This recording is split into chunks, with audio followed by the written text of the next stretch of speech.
Dobrodošli, dragi gledalci i dragi subscriberi. Mi otvaramo novi kanal za one koje se zanimaju za učenje ruskog jezika, isto tako za Ruse ili da kažemo ljude sa ruskog govornog područja koji zanima srpski jezik.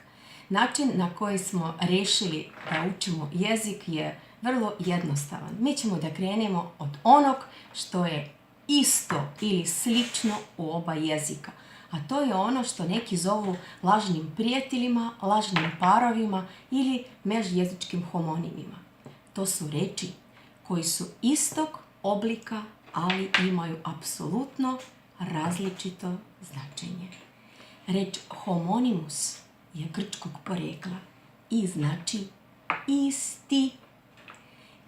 Pa ćete da vidite da ono što izgleda isto u ruskom i u srpskom jeziku u stvari nije isto.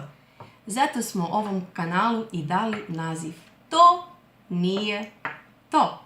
Dobrodošli!